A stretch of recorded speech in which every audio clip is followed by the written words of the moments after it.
तर आता सर्वात मोठी आणि महत्त्वाची बातमी समोर येते। खंडोबाच्या जागरण गोंधळात शुद्धीकरणाचा ठराव, सांगोल्यातून महाराष्ट्राला एक नवा आदर्श। पाहुयात सीबीएस न्यूज मराठीच्या या विशेष वृत्तामध्ये। देवाच्या नावानं धंदा, बाईच्या इज्जतीचा सौदा, या संतप्त सवालानं सांगोल्यातील वाघ्या मुरळी लोककलावंतांनी अखेर कायद्याची ढाल पुढे केली आहे।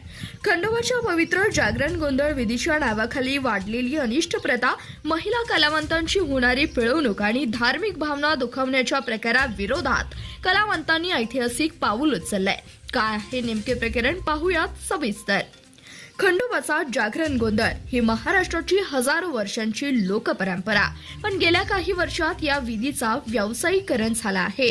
पैशासाठी 10-15 मुरळी महिलांना एकाच कार्यक्रमात नाचवलं जाऊ लागलं। रात्र 8 दिवस वेटीस धरलं जाऊ लागलं।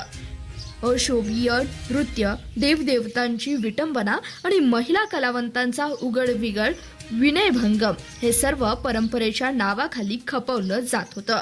या प्रकारामुळे संतप्त झालेल्या वाघ्या मुरळी कलावंतांनी दिनांक 15/3/2026 रोजी सर्वसाधारण सभा घेऊन लोककलेचे जतन, संवर्धन व कलावंतांचे हक्क संरक्षण यासाठी एकमताने 3 कलमी ठराव मंजूर केला।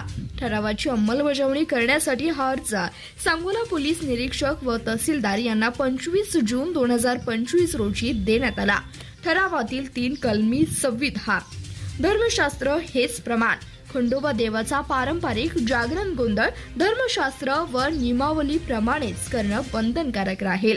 मनमानी अशास्त्रीय प्रकारांना पूर्णबंदी, संख्येवर लक्ष्मण रेषा, एका वयोवृद्ध मुरळीसह 2 महिलांचा समावेश असावा।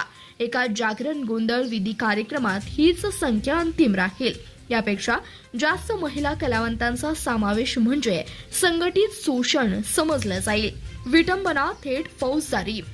विधी कार्यक्रमात धर्म, देवदेवतांची विटंबना, धार्मिक भावना दुखावणे अथवा महिला मुरळीचा विनयभंग झाल्यास फौजदारी प्रक्रिया संहिता कलम 295A वर, भारतीय न्याय संहिता BNS कलम 299, 302, 196, 79 आणि 74 नुसार थेट कारवाई करण्यात येईल।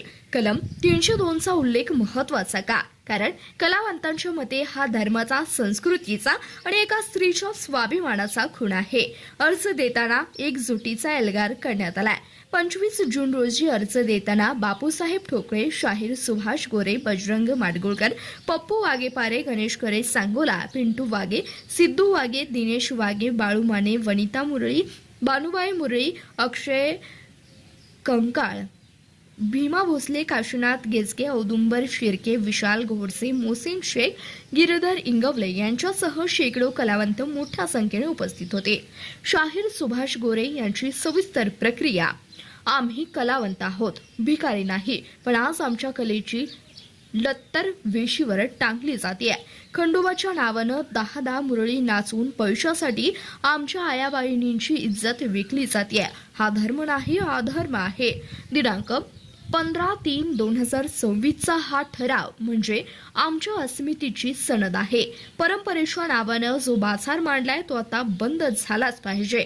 आम्ही भीक मागू पण धर्म विकणार नाही। आता जो कोणी ठराव मोडेल त्याला BNS 302 हा हंटर बसल्याशिवाय राहणार नाही, कारण ही परंपरेच्या शुद्धीकरणाची लढाई आहे। याचा परिणाम काय?